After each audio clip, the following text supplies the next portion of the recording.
नमस्कार, मेरा नाम है आस्था और आप देख रहे हैं दी लल्लन टॉप का डेली फाइनेंशियल बुलेटिन खर्चा पानी। आज खर्चा पानी में बात करेंगे कि कैसे चीन में कोरोना की एक और लहर 2 साल बाद कई चीजें दोहरा रही है। चीन के कई शहरों और इंडस्ट्रियल बेल्ट्स में लॉकडाउन के चलते भारत में कंज्यूमर गुड्स, इलेक्ट्रॉनिक्स और ऑटो कंपोनेंट्स की सप्लाई बंद होने की कगार पर पहुंच चुकी है। कई कंपनियों ने कहा है कि अप्रैल से वे अपना उत्पादन घटाएंगी। ऐसे में आशंका जताई जा रही है कि मोबाइल, लैपटॉप, माइक्रोवेव अवन से लेकर गाड़ियों तक की कीमतें बढ़ सकती हैं। हम जानेंगे कि ये सप्लाई क्रंच गंभीर हुआ तो इंडस्ट्री से लेकर हमारी आपकी शॉपिंग पर क्या असर पड़ेगा। साथ ही बात करेंगे एक ऐसी दिवालिया कंपनी की जिसे उबारने के लिए देश की बड़ी कंपनियों का सहारा तो मिला, लेकिन उसके शेयरों का मूल्य जीरो होने से कोई नहीं रोक पाएगा। क्या इस कंपनी में पैसा लगाने वाले आम निवेशकों के हाथ कुछ भी नहीं लगेगा? इन सभी सवालों पर बात करने के लिए आज हमारे साथ होंगे फाइनेंशियल एक्सपर्ट शरद कोहली। लेकिन सबसे पहले आज की आर्थिक सुर्खी। बाबा रामदेव की अगुवाई वाली कंपनी रुचि सोया के एफपीओ यानी फॉलो ऑन पब्लिक ऑफर के लिए प्राइस बैंड जारी होने के अगले ही दिन आज स्टॉक मार्केट में कंपनी के शेयर 17% तक टूट गए। मौजूदा कीमतों पर 35% डिस्काउंट देते हुए रविवार को रुचि सोया के एफपीओ का प्राइस बैंड 615 से 650 रुपए तक किया गया था। यह एफपीओ 24 से 28 मार्च के बीच सब्सक्राइब किया जा सकता है, लेकिन आज मार्केट खुलते ही बॉम्बे स्टॉक एक्सचेंज पर रुचि सोया के शेयर लास्ट क्लोजिंग प्राइस 1004 रुपए से गिरकर 831 रुपए तक पहुंच गए। हालांकि बाद में इनमें रिकवरी आई। गौरतलब है कि यही वो कंपनी है जिसके शेयर खरीदने की सलाह बाबा रामदेव ने अपने एक योग सत्र के दौरान दे डाली थी। इसके लिए सेबी ने उनके खिलाफ कार्रवाई भी की थी। पिछले अक्टूबर में बाबा रामदेव पिछले साल ने एक योग सत्र के दौरान अपने फॉलोअर्स से कहा था कि आप लोग जल्दी से डीमैट अकाउंट खुलवाएं और रुचि सोया के शेयरों में पैसा लगाएं, आप करोड़पति बन जाएंगे, इस बात की मेरी पूरी गारंटी है। इसके बाद सेबी ने नियमों के उल्लंघन के लिए बाबा को कड़ी फटकार लगाई थी। सेबी का नियम है कि किसी कंपनी से जुड़ा कोई अधिकारी या व्यक्ति कंपनी के शेयर खरीदने के लिए पब्लिक में लुभावने बयान नहीं दे सकता। कोई व्यक्ति किसी कंपनी के शेयर खरीदने के लिए किसी को सलाह तभी दे सकता है जब वह फाइनेंशियल एडवाइजर के तौर पर सेबी में रजिस्टर्ड हो। दूसरी सुर्खी क्रिप्टो करेंसी में निवेश करने वालों को निराश करने वाली है। सरकार ने आज सफाई दी है कि किसी क्रिप्टो एसेट में हुए नुकसान को दूसरे क्रिप्टो एसेट के अगेंस्ट सेट ऑफ नहीं किया जा सकता। लॉस सेट ऑफ करने का मतलब यह है कि जैसे हम शेयर मार्केट में निवेश करते हैं, किसी शेयर में फायदा होता है, किसी में नुकसान, इसी तरह किसी साल फायदा होता है और किसी साल हम नुकसान में रहते हैं।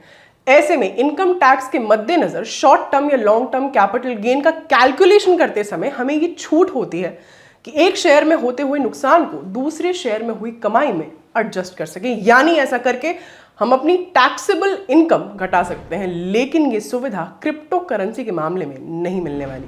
केंद्रीय वित्त राज्य मंत्री पंकज चौधरी ने आज लोकसभा में यही जानकारी दी। इसके अलावा क्रिप्टो माइनिंग इंफ्रास्ट्रक्चर को कॉस्ट ऑफ एक्विजिशन की तर्ज पर इनकम टैक्स डिडक्शन नहीं मिल सकता। 1 फरवरी को पेश बजट में वित्त मंत्री निर्मला सीतारमण ने कहा था कि किसी क्रिप्टो एसेट या वर्चुअल डिजिटल एसेट के ट्रांसफर से हुई इनकम पर 30% टैक्स लगेगा। इसके अलावा 1% टीडीएस लगाने की बात भी कही गई थी। अब आते हैं आज के बड़े मुद्दे पर। चीन के कुछ हिस्सों में लॉकडाउन से कंज्यूमर इलेक्ट्रॉनिक्स और ऑटो कंपोनेंट की सप्लाई ठप होने लगी है। इकोनॉमिक टाइम्स की रिपोर्ट कहती है कि ज्यादातर कंज्यूमर गुड्स और ऑटो कंपनियां अगले महीने से उत्पादन घटाने या बंद करने की तैयारी कर रही हैं। चीन में एप्पल, टोयोटा और फॉक्सवैगन ने अपना उत्पादन पहले ही बंद कर रखा है। जो कंपनियां चीन से फिनिश्ड गुड्स या बना बनाया माल मांगती हैं, उन्हें भी इन्वेंट्री किल्लत से जूझना पड़ सकता है। क्यों बने ऐसे हालात और संकट जारी रहा तो इसका हमारी जरूरतों और खर्चों पर क्या असर होगा? इसके बारे में हमने अपने एक्सपर्ट से बात की, जानते हैं उन्होंने क्या कहा। परिप्रेक्ष्य इसका कुछ ऐसे जाता है कि जब कोरोना वायरस जब फैलना शुरू हुआ था और गलवान वैली का जब इंसिडेंट हुआ था, ये मैं आपको 2020 की बात कर रहा हूं, और उस समय लोगों ने, आपको याद होगा कि बाजारों में निकल निकल के चीनी सामान का बहिष्कार करना शुरू किया था कि हम चीन का इस्तेमाल नहीं करेंगे, चीन के सामान का इस्तेमाल नहीं करेंगे, क्योंकि गलवान वैली का जो इंसिडेंट हुआ था उससे सारा का सारा भारतवर्ष रुष्ट था, बहुत रोष था कि चाइना ने ऐसी हरकत करी। और फिर उसके बाद कोरोना वायरस आया और ये सारा आत्मनिर्भर भारत अभियान का घोषणा की गई, एक नारा दिया गया प्रधानमंत्री जी द्वारा। बहुत अच्छा नारा है और आत्मनिर्भर होना तो मैं समझता हूं व्यक्ति विशेष के लिए भी अच्छा होता है, देश के लिए तो अच्छा है ही है। पर हमने देखा कि जब जिस समय ये आत्मनिर्भर भारत अभियान का नारा दिया गया, उस समय हमारा चाइना से जो बायलैटरल ट्रेड था, जिसको बायलैटरल कहते हैं, जब कितना आयात होता है कितना निर्यात होता है, जब हम दोनों को जोड़ लेते हैं तो उसको बायलैटरल कहा जाता है कि कितना एक देश दूसरे देश को आपस में आदान प्रदान करता है। वो करीब 75 से 80 बिलियन डॉलर का था। और ये मैं कोई कटाक्ष नहीं कर रहा हूं, पर मैं आपको बता रहा हूं कि हमारा देश किस प्रकार चाइना के सामान पर निर्भर है। इतना सब होने के बाद भी आज जब हम बात करते हैं तो हमारी चीन से जो पूरी बायलैटरल ट्रेड है वो 100 बिलियन डॉलर जा चुकी है, 100 बिलियन डॉलर को पार कर चुकी है। तो ये जब है जब हमने एक एक निर्णय लिया था, एक अपनी तरफ से एक रेजोल्यूशन बनाया था कि हम चीनी सामान का बहिष्कार करेंगे। आपको याद होगा दिवाली पे लाइटों की बात हो, पटाखों की बात हो, बहुत सारी चीजें थी। पर इसमें कड़वा सच ये है कि कुछ क्षेत्र ऐसे हैं जहां पर हम चीन पर पूरी तरह निर्भर हैं। और ये जिसका आपने जिक्र किया, इलेक्ट्रॉनिक्स, ये एक ऐसा क्षेत्र, और कंपोनेंट्स, ये एक ऐसा क्षेत्र है जिसपे हम बहुत ज्यादा चाइना पर निर्भर है। और निर्भरता किसी किसी आइटम पे तो 80 से 90% तक भी है। तो 80 से 90% का मतलब है कि अगर आप मान लीजिए मोबाइल फोन बनाते हैं भारत में, जो असेंबल किए जाते हैं, बनते कम है, असेंबल होते हैं, उसके करीब 80-85%, किसी किसी मोबाइल फोन में 75%, कुल मिला के हम औसतन ले तो 80% हमारी इलेक्ट्रॉनिक कंपोनेंट्स की निर्भरता है। और बहुत सारी चीजें तो आपने देखा होगा कि यहाँ पर जो हम फिनिश्ड प्रोडक्ट्स खरीदते हैं, जो बना बनाया सामान हम खरीदते हैं बाजार से, आप कोई इलेक्ट्रॉनिक सामान जाके खरीदते हैं तो वो बहुत लोग शायद नहीं जानते कि वो बना बनाया वहां से आता है और भारत की कंपनी उस पर खाली अपना एक ठप्पा लगा देती है। मतलब कुल मिला के वो असेंबल्ड आता है यहाँ पर, भारत की वो चाइना की कंपनी के साथ यही करार होता है कि आप हमें अनब्रांडेड ये देंगे और हम ब्रांड नेम अपना लगाएंगे। तो इसको देखते हुए परिस्थिति इस समय जो चीन में कोरोना वायरस का विस्फोट हो गया है, हालांकि हमें एक बात ध्यान रखनी चाहिए कि हमें चीन से जो खबरें आती हैं उन पर विश्वास करना, उन पर यकीन करना, ये विश्वास करना नहीं कि कोरोना वायरस हुआ या नहीं हुआ, हुआ तो जरूर है क्योंकि वो तो पक्का है कि हुआ है, पर किस एक्सटेंट तक हुआ है ये नंबर्स पर यकीन करना बहुत कठिन होता है। इस बात का जो हिस्ट्री है वो इस बात का प्रमाण देती है। आप 2020 से देखें कि कितनी वहां पर मौतें हुई, कितने लोगों में फैला, इस बात पर बहुत ही कंट्रोवर्सी है। खैर एनीवे उसमें नहीं जाते। तो कुल मिला के देखें तो हम हांगकांग हो गया, और जो इलेक्ट्रॉनिक्स का गढ़ है चाइना में जिसको हम शेंजन कहते हैं, वहां पर जहां से ज्यादातर भारत में इंपोर्ट किया जाता है इलेक्ट्रॉनिक का सामान, कंपोनेंट्स, पुर्जे कह लीजिए आप, और बहुत सारा बना बनाया सामान जो जो बिल्कुल रेडी टू सेल सामान होता है। तो वहां पर कोरोना वायरस के विस्फोट से लॉकडाउन्स लग गए हैं। इस समय शंघाई, बीजिंग जैसे शहरों में भी चाइना की जो जीरो कोविड पॉलिसी थी वो बहुत कामयाब नहीं रही, और कोरोना वायरस का विस्फोट, और इस विस्फोट का पैटर्न अगर आप देखेंगे, हालांकि ये एक डॉक्टरी विषय है, जो साइंटिस्ट कोरोना को स्टडी करते हैं उनका विषय है, पर ये मार्च 2020 जैसा कुछ कुछ दिखाई देता है। फरवरी मार्च 2020 के पहले चीन में हुआ, उसके बाद ये अमेरिका रशिया में गया। तो अगर ये लॉकडाउन बढ़ते हैं और ये लॉकडाउन ज्यादा दिन तक रहते हैं तो लाजमी बात है कि यहाँ पर उसके इंपोर्ट्स का फर्क पड़ेगा। दूसरी बात इसमें समझने वाली है कि भारतीय इंपोर्टर्स जो इलेक्ट्रॉनिक कंपोनेंट्स और बाकी सामान चीन से इंपोर्ट करते हैं, उनको इस बात की जानकारी है पहले से ही कि चाइना से कभी भी डिसरप्शन हो सकता है। तो वो क्या करते हैं, ये मैं आपको एक उदाहरण के तौर पे, हम दिल्ली का एक जगह है सदर बाजार, हम वहां का एक उदाहरण ले लेते हैं। तो अगर आप सदर बाजार के ज्यादातर व्यापारियों से बात करेंगे जो कि बहुत ज्यादा इंपोर्ट करते हैं चाइना से, वो आपको सब एक ही बात कहेंगे कि हम 30 से 45 दिन का स्टॉक अपने पास पहले से मंगा के रखते हैं। तो अगर चीन में मार्च के मिडिल में या मार्च के थर्ड वीक में लॉकडाउन हुआ, इसमें आप 1 महीना और 45 दिन जोड़ दीजिए, तो आप हम अप्रैल के मध्य में या अप्रैल के सेकेंड हाफ में हमें ये दिक्कत दिखनी शुरू हो जाएगी। मतलब जितना इनके पास स्टॉक है वो स्टॉक कंज्यूम होना शुरू हो जाएगा, वो स्टॉक यूज होना शुरू हो जाएगा, उसके बाद स्टॉक बाकी नहीं रहेगा। कुल मिला के अगर इसका अर्थ ये समझे कि आप जब कोई मोबाइल फोन, कोई लैपटॉप, कोई भी अन्य इलेक्ट्रॉनिक सामान खरीदने जब बाजार में जाएंगे तो आपको ये जवाब सुनने को मिल सकता है कि साहब ये अब स्टॉक में नहीं है।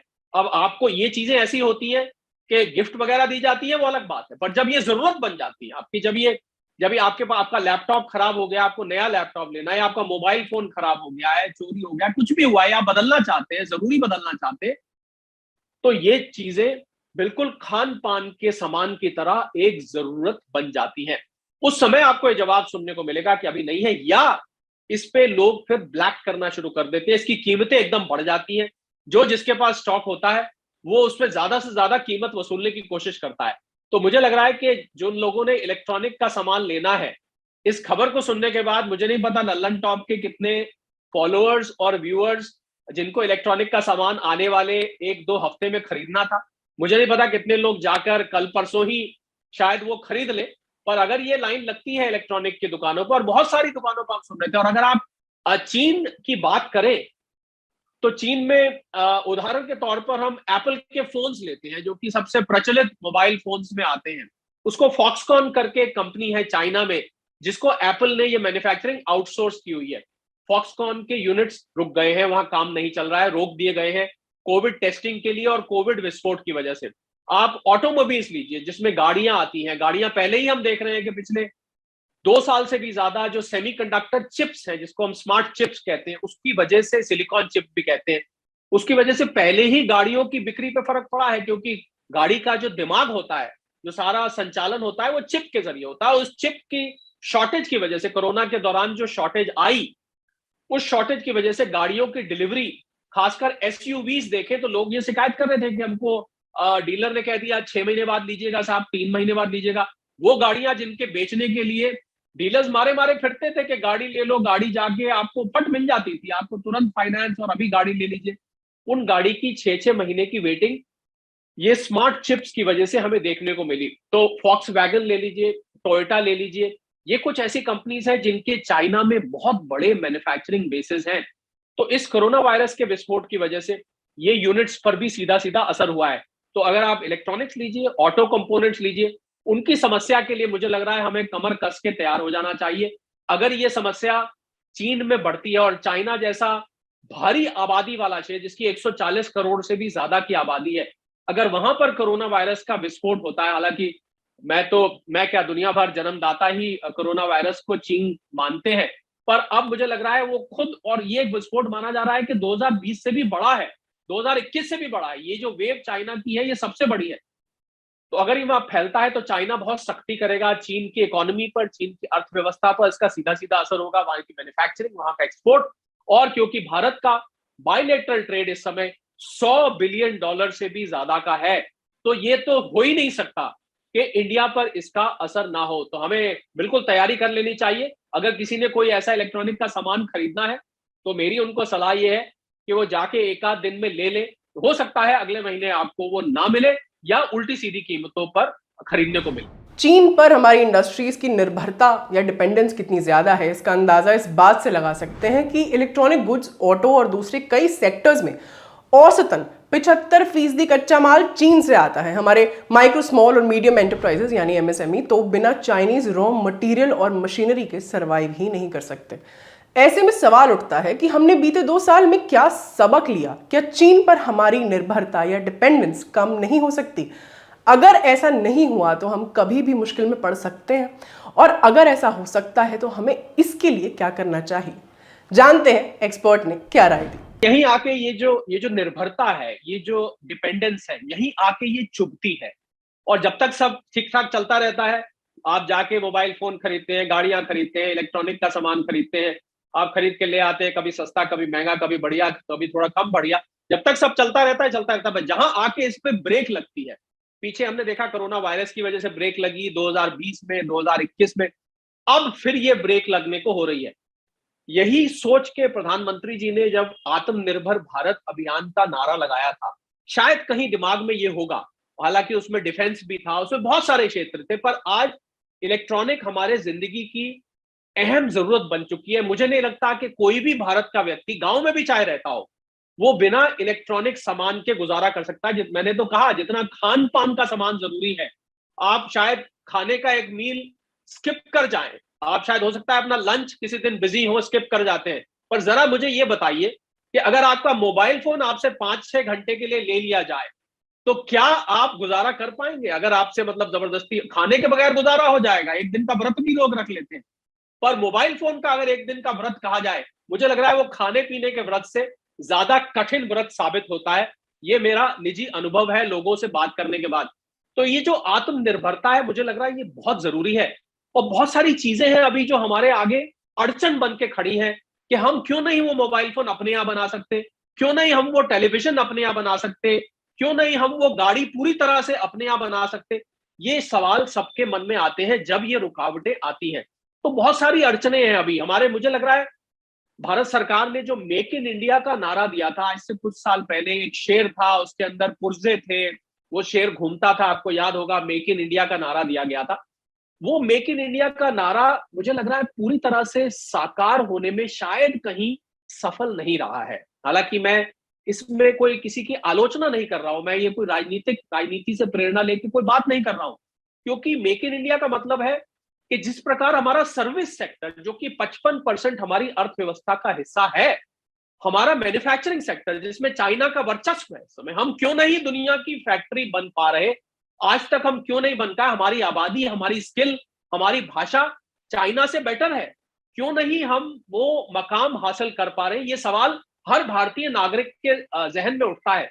उसके कारण आप ले लीजिए कुछ भारत सरकार की जो पॉलिसीज है, जो रिफॉर्म्स चल रहे हैं, मुझे लग रहा है उसमें स्पीड लाने की जरूरत है।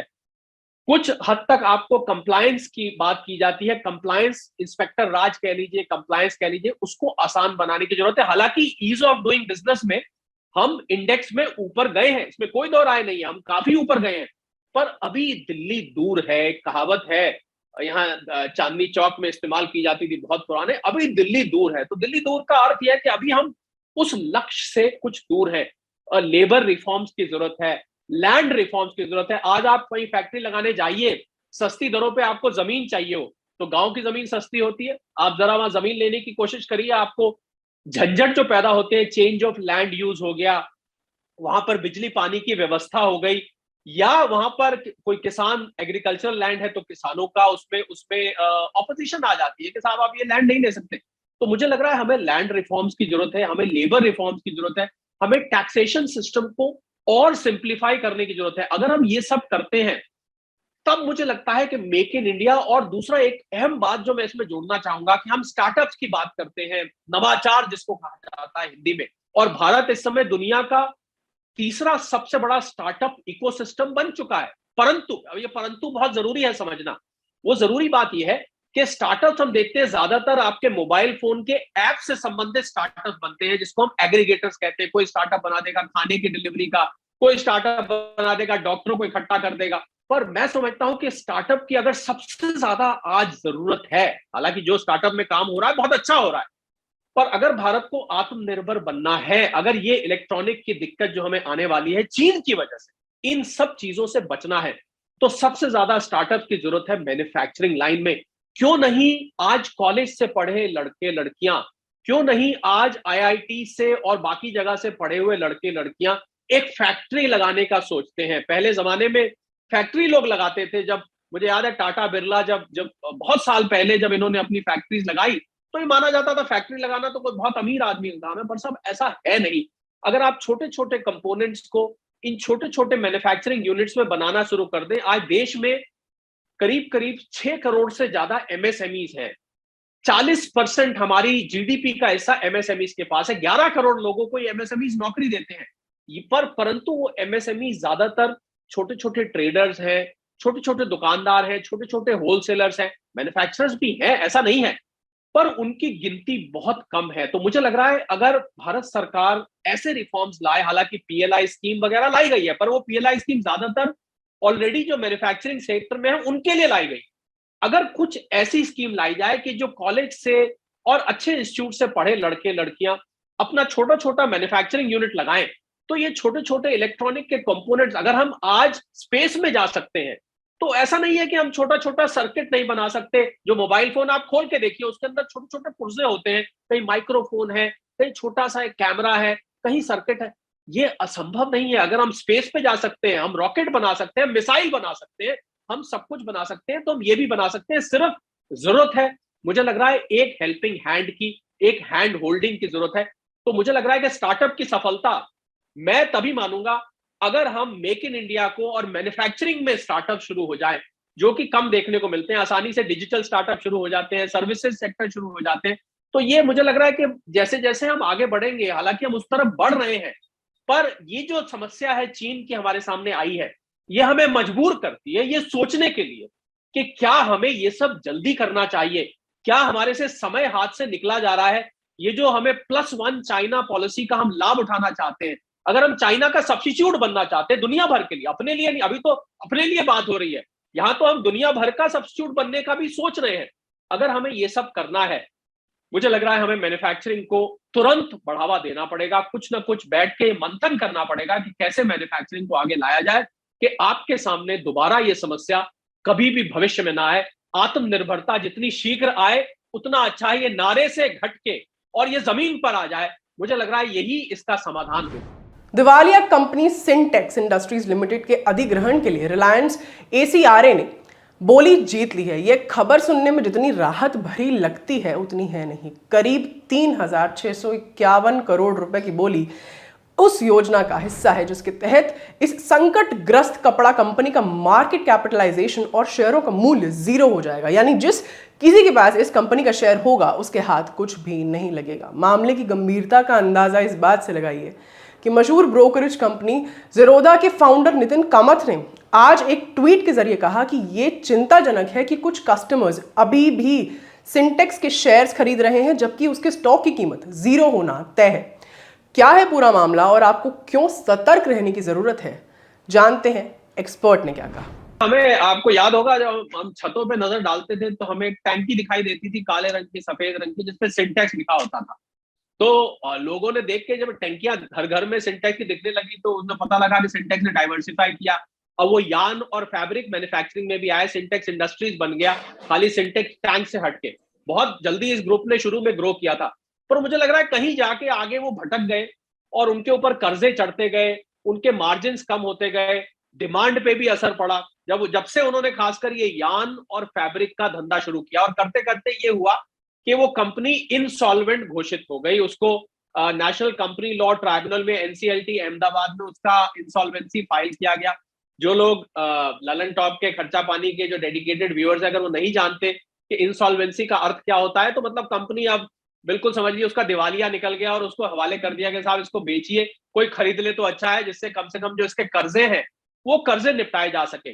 जी हाँ, रिलायंस और एसीआरई, जिसको एसेट केयर रिकंस्ट्रक्शन एंटरप्राइज, इन दो एक कंसोर्शियम है, ऑल्टरनेट इन्वेस्टमेंट फंड्स होते हैं, उसका ये सपोर्ट किया हुआ एक कंसोर्शियम है। तो रिलायंस और इन दोनों ने मिलकर 3651 करोड़ की बोली लगाई। कुल 4 बोलियां लगी, एक वेल्सपन ने लगाई, एक जीएचसीएल ने लगाई, एक हिम्मत सिंगा है जो कि राइस एक्सपोर्ट करते हैं, उन्होंने लगाई, और एक रिलायंस एसीआरए ने लगाई। तो सबसे ज्यादा बोली जिसकी होती है, नियम तो यही होता है, उसी के दे दी जाती है।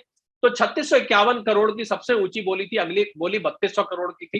तो 3651 करोड़ में रिलायंस एसीआरई को, सिंटेक्स को बेच दिया गया। अब जब बेचा गया तो रिलायंस ने यह कहा साहब इसके शेयर्स, क्योंकि शेयर मार्केट में ट्रेड होते थे, उन्होंने कहा इसके शेयर्स तो हम खत्म कर देंगे, क्योंकि जब आप कंपनी के इंसॉल्वेंसी में उसको उठाते हैं तो ये आपकी मर्जी होती है आप क्या क्या उठाएं। तो उन्होंने कहा कि साहब शेयर्स इसके खत्म कर दीजिए, हम इसके सिर्फ एसेट्स लेंगे, जो हम पैसा देंगे हम एसेट्स खरीद लेंगे, हम इसके शेयर्स नहीं खरीदेंगे।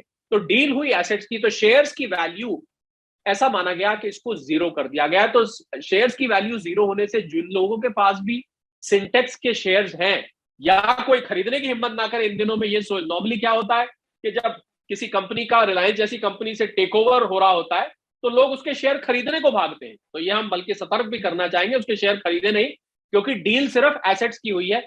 शेयर्स जी हाँ बिल्कुल बदकिस्मती से शेयर 0 हो जाएंगे। आपको पता होगा कि इक्विटी शेयर होल्डर्स रिजोल्यूशन में लास्ट होते हैं, पहले जो कर्जदार होते हैं उनको पैसा दिया जाता है, फिर जो उसके वेंडर्स होते हैं जिनका पैसा बकाया होता है उनको दिया जाता है। एक प्रायोरिटी लिस्ट बनाई जाती है, ये पैसा आप किस किस को दिया जाएगा इस डूबती हुई कंपनी का। शेयर होल्डर्स बदकिस्मती से उसमें आखिर होते हैं, क्योंकि शेयर होल्डर मालिक समझे जाते हैं। आप इक्विटी जब होल्ड करते हैं तो आपके पास मालिकाना हक होता है उस कंपनी का। तो शेयर्स बिल्कुल 0 हो जाएंगे। बड़ा हमें खेद है उन लोगों के लिए जिनके पास सिंटेक्स के शेयर्स थे, क्योंकि उनका नुकसान इसमें होने वाला है। अगर आपको मान लीजिए आपके पास 10,000 के शेयर थे तो शायद उस शेयर्स की वैल्यू अब 0 हो जाए। तो ये सारा मामला है। और एक दफे टेक ओवर हो जाएंगे एसेट्स, तो ऐसा माना जा रहा है कि रिलायंस और एसीआर मिलके इसको रिवाइव करेंगे और इस कंपनी को दोबारा इसमें प्राण फूंकने की कोशिश की जाएगी, इसको दोबारा से जीवित किया जाएगा, इसके एसेट्स को यूज करके अपने में इंटीग्रेट करके इसको चलाया जाएगा। और आप शायद बहुत कम लोग इस बात को जानते हैं कि रिलायंस निरंतर कोई ना कोई कंपनी दुनिया भर में, भारत में खरीदने के लिए बाकायदा उनकी एक टीम बनी हुई है जो कि खरीदती है। और इसी के साथ साथ भी यही खबर थी कि एक कंपनी है क्लोविया जो कि लाउंजरी बनाती है, 950 करोड़ में रिलायंस ने उसको खरीदा और साथ ही ये डील की भी खबर आई। तो देखिए, रिलायंस ऐसा नहीं है कि मुनाफे वाली कंपनियों को खरीदता है। रिलायंस को जहां लगता है कि कुछ कंपनी में उनको स्ट्रेटेजिक फायदा है और इसके एसेट्स काम आ सकते हैं, तो घाटे वाली कंपनी को भी खरीदा जा सकता है। जी हाँ, सिंटेक्स इंडस्ट्रीज का शेयर अब डीलिस्ट हो जाएगा और उसकी वैल्यू 0 हो जाएगी। तो जिन लोगों के पास है वो इस बात के लिए बदकिस्मती से तैयार रहे, हमें खेद है इस बात का। और सलाह मेरी यह है आगे के लिए कि जब भी आप किसी कंपनी का शेयर खरीदे कि ये नौबत दोबारा ना आए। कहते हैं दूध का जला छाछ को फूंकता है, तो अगर कोई दूध का जला है इसमें जिसका नुकसान हुआ है, तो हमारी उनको सलाह है जब भी आप किसी कंपनी का शेयर खरीदें तो उसको एक फंडामेंटल एनालिसिस होता है वो जरूर करें। और कहा सुनी में शेयर मत खरीदे, मतलब किसी ने कहा भैया ले लो ये खबर आई है, अफवाह बहुत उड़ती है शेयर मार्केट में, कॉर्पोरेट सर्कल्स में। अफवाहों के बेसिस पे शेयर ना खरीदे, फंडामेंटल एनालिसिस किसी जानकार की सलाह से, उसकी बैलेंस शीट, अगर आपने सिंटेक्स के जो शेयर होल्डर है जिन्होंने खासकर हाल में खरीदा होगा, अगर उन्होंने उसकी बैलेंस शीट स्टडी करी होती तो शायद वो शेयर ना खरीदते। इसी को फंडामेंटल एनालिसिस कहते हैं। तो आगे के लिए हम सतर्क करना चाहते हैं कि जब भी शेयर मार्केट में शेयर खरीदे निवेश के लिए, तो उसकी बैलेंस शीट को पूरी तरह से अध्ययन करके, एनालाइज करके, सोच के समझ, एक एनएससी का टैगलाइन है, सोचकर समझकर इन्वेस्ट कर। तो खेद प्रकट करते हुए हम आगे के लिए सभी निवेशकों को, ललन टॉप के जो निवेशक है उनको सतर्क भी किए देते हैं। और चलते चलते मार्केट अपडेट्स। यूक्रेन रूस तनाव का असर सभी बाजारों से कम नहीं हुआ था कि चीन में बढ़ते कोरोना की खबरें भी हावी हो गई। आज शेयर बाजारों में अच्छी खासी गिरावट दिखी।